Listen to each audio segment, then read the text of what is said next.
Jika BN dan PN bekerjasama dalam PRN Melaka, apakah formula pembahagian kerusi yang digunakan? Ini satu persoalan yang hangat ketika ini. Sebab ada ura-ura BN dan PN mungkin bergabung. Dalam masa yang sama, BN dan PH juga sedang membuat rundingan. Okey. Jika BN mahu 21 kerusi, katakan BN dan PN akan bergabung ataupun akan bekerjasama. Setujukah BN dengan hanya 7 kerusi? Siapa yang akan mengalah? Ini semua persoalan-persoalan yang hangat ketika ini. Salam sejahtera semua, bertemu lagi di Suara Semasa, ulasan terkini isu-isu politik semasa. PRN Melaka semakin dekat, tetapi satu persoalan besar masih belum terjawab. Kalau Barisan Nasional dan Perikatan Nasional benar-benar bekerjasama, siapa yang sanggup mengalah dalam soal pembahagian kerusi? Sebab matematiknya nampak mudah, tetapi politiknya sangat rumit di Melaka. Melaka hanya mempunyai 28 kerusi DUN untuk membentuk kerajaan. Sesebuah parti atau gabungan memerlukan sekurang-kurangnya 15 kerusi. Pada PRN Melaka 2021, BN menang besar dengan 21 daripada 28 kerusi. PH hanya 5 dan PN menang 2. Berdasarkan keputusan itu, BN mempunyai alasan yang cukup kuat untuk berkata, kami sudah menang 21, jadi mengapa kami perlu menyerahkan kerusi itu kepada orang lain? Malah Ahmad Zaid Hamidi sudah memberikan penerian yang sangat jelas. BN mahu mempertahankan kesemua kerusi yang dimenanginya, iaitu 21 sebelum ini, dan kerusi kemenangan itu tidak mahu dikongsi begitu sahaja dengan pihak lain. Kalau begitu, tinggal hanya 7 kerusi. Di sinilah masalah bermula. Kalau PN bekerjasama dengan BN dan hanya diberikan 7 kerusi, adakah PN sanggup menerimanya? Saya rasa ini bukan perkara mudah, sebab kekuatan politik PN di Melaka hari ini tidak boleh dinilai berdasarkan keputusan PRN 21 sahaja. Pada PRU 15, keadaan berubah. PN berjaya memenangi 3 daripada 6 kerusi Parlimen Melaka, iaitu Masjid Tanah, Tangga Batu dan Jasin. Sedangkan BN tidak memenangi satu pun kerusi Parlimen di negeri itu. 3 kawasan Parlimen berkenaan pula merangkumi keseluruhan 14 kerusi DUN. Inilah yang menjadikan pembahagian kerusi di Melaka antara PN dan BN bertambah rumit. Atas sebab itu, penganalisis Sazah Syukri menjangkakan PN mempunyai asas untuk menuntut sekitar separuh daripada 28 kerusi, iaitu formula lebih kurang 14-14 jika rundingan dengan BN benar-benar berlaku. Tetapi kena ingat satu perkara. Setakat ini 14 kerusi bukanlah tuntutan rasmi PN. Ini hanyalah pendapat-pendapat penganalisis.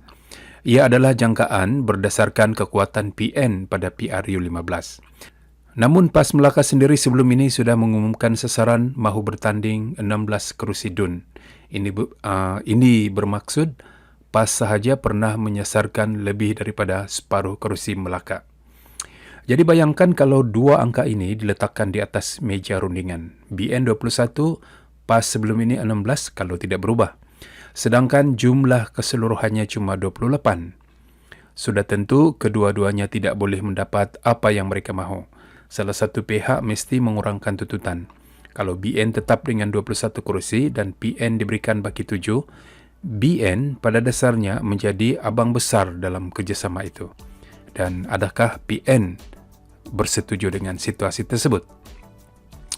Persoalannya, bolehkah PAS dan PN menerima kedudukan seperti itu selepas prestasi mereka dalam PRU 15 yang memberangsangkan? Sebaliknya, kalau formula 14-14 digunakan, BN pula perlu melepaskan sehingga 7 kerusi yang dimenanginya pada 2021. Ini juga sukar kerana ia bercanggah dengan pendirian BN selama ini. Kerusi yang sudah dimenangi perlu dihormati. Jadi saya melihat kemungkinan paling realistik kalau BN dan PN benar-benar mahu mencapai persetujuan. Mungkin bukan formula 21-7 dan mungkin juga bukan 14-14. Kemungkinan akan berlaku pertukaran kerusi dan kompromi berdasarkan kekuatan setempat. Barangkali ini yang akan berlaku. Contohnya, PN mungkin diberikan lebih banyak kerusi di kawasan yang menunjukkan sokongan kuat kepada mereka pada PRU15, manakala BN mengekalkan kubu tradisi UMNO yang masih kukuh. Penganalisis juga melihat kerusi marginal boleh menjadi bahan rundingan jika kedua-dua pihak serius mahu mengekalkan pertembungan sesama sendiri.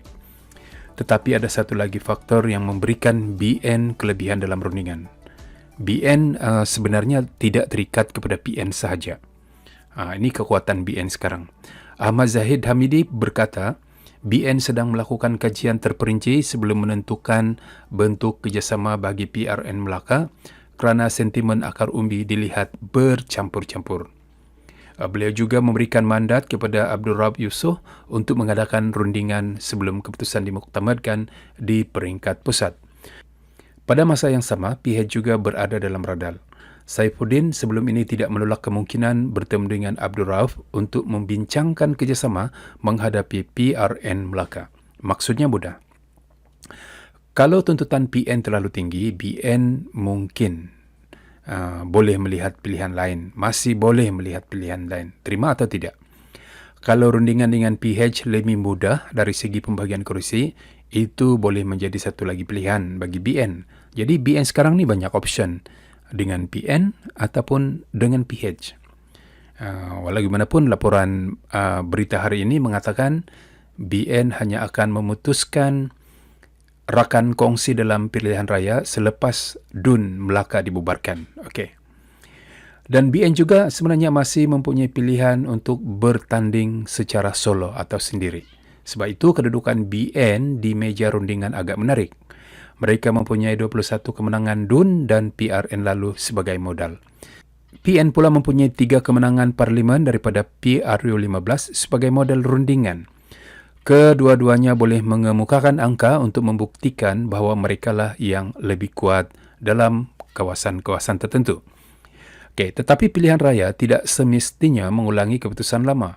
PRN 2021 berlangsung dalam suasana politik yang berbeza.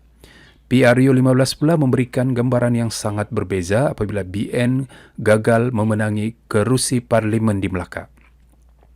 Jadi menggunakan keputusan 2021 sahaja mungkin menguntungkan BN. Menggunakan keputusan PRU15 sahaja pula mungkin menguntungkan PN. Mungkin sebab itulah Ahmad Zahid sekarang mengatakan Melaka memerlukan formula yang sesuai dengan geopolitiknya sendiri dan tidak semestinya meniru formula yang digunakan dalam PRN Johor atau Negeri Sembilan. Jadi, siapa sebenarnya yang lebih untung atau akan mengalah? Siapa yang mengalah? Kalau rundingan, kalau kedua perikatan politik ini bergabung, BN dan PN, mesti ada yang akan mengalah atau berkompromi. Pada pandangan saya, kalau rundingan dibuat berdasarkan kedudukan sekarang, PN mungkin perlu mengalah lebih banyak daripada BN.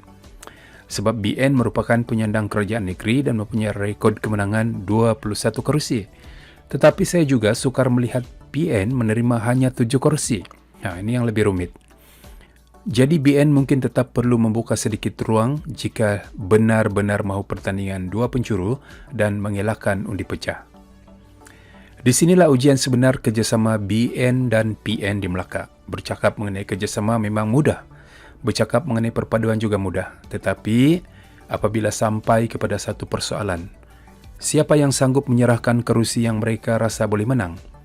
Politik biasanya menjadi jauh lebih rumit dalam soal pembahagian kerusi. Dan sebab itu, mungkin persoalan paling penting menjelang PRN Melaka bukan lagi sama ada BN dan PN boleh duduk semeja. Mereka sudah boleh berunding. Malah mereka mungkin telah berunding.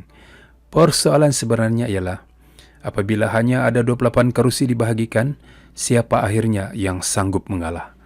Sekian ulasan Suara Semasa. Jangan lupa like, share, subscribe pada yang belum subscribe video ini untuk ulasan seterusnya.